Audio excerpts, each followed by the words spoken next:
আসসালামু আলাইকুম। আমি 360 ম্যাথ চ্যানেলের মডেলিং ইন বায়োলজি কোর্সের 26তম পর্বে স্বাগত জানাচ্ছি। আজকের সমস্যাটি হচ্ছে একটি নির্দিষ্ট জনসংখ্যা d d t of y equal to r y 1-y/k সমীকরণ মেনে চলে যদি why not equal two k/3 হয় তবে আদি জনসংখ্যা দ্বিগুণ হওয়ার সময় টি নির্ণয় করো। তাহলে সমাধান।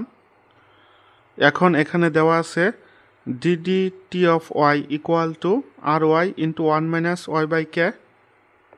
এখন আমরা এখানে চলক পৃথকীকরণ করব, অর্থাৎ ওয়াই ইন্টু 1-y/k কে এই পাশে নিয়ে আসবো। যেহেতু এটি এই পাশে গুণাকারে আছে, এই পাশে ভাগ হবে, তাহলে এখানে আমরা লিখতে পারি dy by y into 1-y/k equal to, আর এখানে থাকবে আর এই ডিটি এখানে চলে আসবে, তাহলে এখানে হবে আর ডিটি। এখন এখানে আমরা আংশিক ভগ্নাংশে প্রকাশ করব, তাহলে এটিকে আমরা লিখতে পারি 1/y into 1-y/k equal two m/y plus n/1-y/k। এখন আমরা m এবং n এর মান নির্ণয় করব। তাহলে আমরা এখন এই সমীকরণের উভয় পক্ষকে y ইন্টু 1-y/k দ্বারা গুণ করে দিব। তাহলে এখানে y ইন্টু 1-y/k দ্বারা গুণ করলে এটি কাটা যাবে, তাহলে এখানে থাকবে 1 এবং এখানে y কাটা যাবে, থাকবে হচ্ছে m ইন্টু 1-y/k এবং এখানে 1-y/k কাটা যাবে, থাকবে n ইন্টু y। এখন আমরা y ইকুয়াল টু কে ধরব, কারণ আমরা এই m রাশিটিকে 0 বানাবো।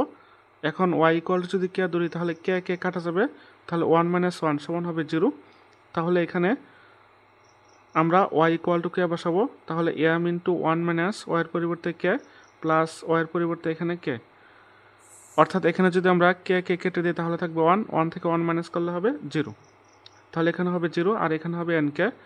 তাহলে এখানে আমরা পাচ্ছি n ইকুয়াল টু 1/k, তাহলে n এর মান হচ্ছে 1/k। আবার y ইকুয়াল টু 0 হলে এখন আমরা এই রাশিটিকে 0 বানাবো, এর জন্য আমরা y ইকুয়াল টু 0 ধরেছি এখানে। তাহলে এখানে y ইকুয়াল টু যদি 0 হয় তাহলে এখানে হবে 0 এবং এখানে y ইকুয়াল টু যদি 0 হয় তাহলে 0কে কে দ্বারা ভাগ করলে হবে 0 এবং 1 এর সাথে m গুণ করলে হবে m। তাহলে এখানে আমরা পাচ্ছি m ইকুয়াল টু 1। এখন আমরা এখানে m ইকুয়াল টু বসাবো 1, তাহলে হবে 1/y প্লাস আবার n এর মান হচ্ছে 1/k ডিভাইডেড বাই 1-y/k। এখন আমরা এটিকে সমাকলন করব, এর জন্য ইন্টিগ্রেশন চিহ্ন নেওয়া হয়েছে equal to r integral d t, যেহেতু আমরা সমাকলন করতেছি। এখন আমাদের একটি সূত্র জানা আছে, সূত্রটি হচ্ছে integral f prime x divided by f of x equal to হচ্ছে লন এফ অফ এক্স, অর্থাৎ নিচেরটাকে অন্তরীকরণ করলে যদি উপরেরটা হয় তাহলে আমরা লিখতে পারি লন নিচেরটা। তাহলে এখানে 1/y এর ইন্টিগ্রেশন হচ্ছে লন y, এটি আমরা জানি। তাহলে এখানে যদি আমরা 1-y/k কে y সাপেক্ষে অন্তরীকরণ করি তাহলে 1কে অন্তরীকরণ করলে হবে 0 আর -y/k কে অন্তরীকরণ করলে হবে -1/k। যেহেতু এখানে মাইনাস নেই কাজে আমরা এখানে একটি মাইনাস দেই, এখানে একটি মাইনাস দেই, তাহলে -1 প্লাস হয়ে যাবে, অর্থাৎ মানের কোনো পরিবর্তন হবে না এই ক্ষেত্রে আমরা। এবং এটির অন্তরীকরণ হচ্ছে লন 1-y/k ইকুয়াল টু, আবার এখানে ডিটিকে ইন্টিগ্রেশন করলে হবে টি প্লাস যোগজীকরণ ধ্রুবক হচ্ছে সি। তাহলে এখানে আমরা পাচ্ছি, আবার আমরা জানি যে লন যদি মাইনাস আকারে থাকে তাহলে হবে ভাগ, তাহলে এখানে লন ওয়াই বাই এখানে হবে 1-y/k ইকুয়াল টু হবে আর টি প্লাস সি। এখন আমরা উভয় পক্ষে ই প্রয়োগ করব, তাহলে আমরা জানি e to the power ln equal to হচ্ছে 1, তাহলে এখানে আমরা লিখতে পারি y/1-y/k ইকুয়াল টু এখানে e to the power r t plus c. আবার এখানে যদি আমরা লসাগু করি তাহলে লসাগু হবে কে, তাহলে এখানে হবে কে মাইনাস ওয়াই আর উপরে ছিল ওয়াই ইকুয়াল টু এখানে e to the power r t plus c. আবার এখানে কে ওয়াইয়ের সাথে গুণ হবে, তাহলে এখানে হবে কে ওয়াই আর নিচে হবে কে মাইনাস ওয়াই ইকুয়াল টু, এখন আমরা জানি যদি প্লাস থাকে তাহলে হবে ইনটু, অর্থাৎ বেসগুলো যদি গুণাকার থাকে তাহলে পাওয়ারগুলো হবে যোগ, অর্থাৎ এখানে আমরা লিখতে পারি e to the power r t into e to the power c. তাহলে এখানে আমরা ই টু দি পাওয়ার সি সমান ধরি এ, তাহলে এখানে হবে k y by k minus y equal to হচ্ছে a into e to the power r টি, যেখানে এ ইকুয়াল টু হচ্ছে ই টু দি পাওয়ার সি। এটিকে আমরা 1 নং দ্বারা চিহ্নিত করি।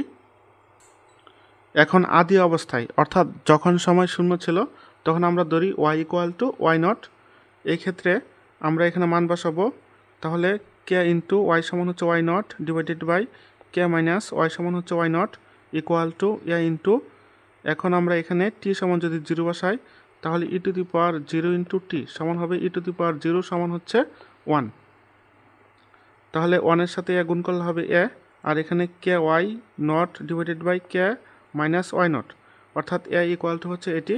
এখন আমরা এটিকে আর গুণন করি, তাহলে এটির নিচে যদি 1 থাকে তাহলে 1-এর সাথে কে ওয়াই নট গুণ করলে হবে k y not equal to a into k minus y not.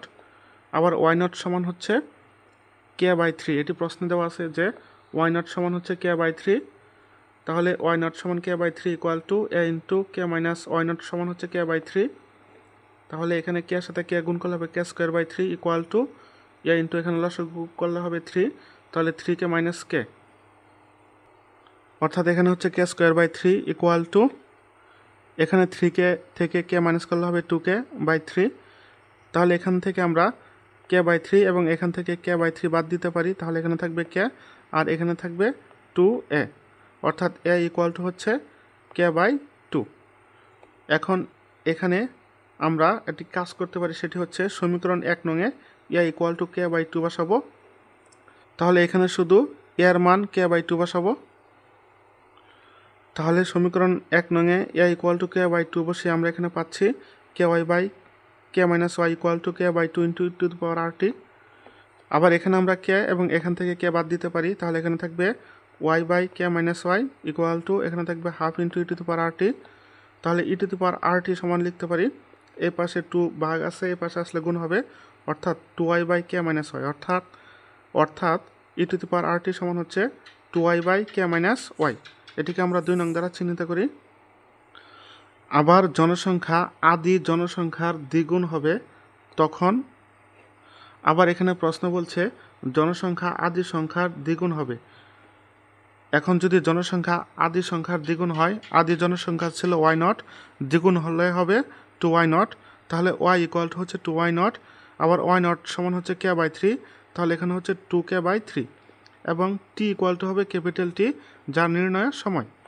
এখন আমরা এই মানগুলো এই 2 নং সমীকরণে বসাই, তাহলে e to the power t সমান হচ্ছে capital t equal to 2 into y সমান হচ্ছে এখন 2k বাই 3, তাহলে কে মাইনাস ওয়াই সমান হচ্ছে 2k বাই 3 ইকুয়াল টু, তাহলে এখানে হবে 4k বাই 3 এবং এখানে লসাগু করলে হবে 3, তাহলে এখানে হচ্ছে 3k মাইনাস 2k, তাহলে এখানে 4k বাই 3 ইন্টু এখানে হবে 3 বাই 2k থেকে 3k থেকে 2k মাইনাস করলে হবে কে, তাহলে 3 কাটা কে কাটা থাকে হচ্ছে 4, অর্থাৎ ই টু দি পাওয়ার আর টি সমান হচ্ছে 4। এখন আমরা উভয় পক্ষে লন প্রয়োগ করব, তাহলে লন ই সমান হচ্ছে 1, তাহলে এখানে থাকবে আর টি ইকুয়াল টু, এখানে থাকবে লন 4, তাহলে এখানে আর টি ইকুয়াল টু হচ্ছে লন 4। এখন এখান থেকে টি ইকুয়াল টু হবে 1 বাই আর ইন্টু লন 4। এটি নির্ণয়ের জনসংখ্যা দ্বিগুণ হওয়ার সময়। তো আশা করি সকলেই বুঝতে পেরেছেন। কোনো প্রকার সমস্যা থাকলে কমেন্ট করে জানান। ধন্যবাদ।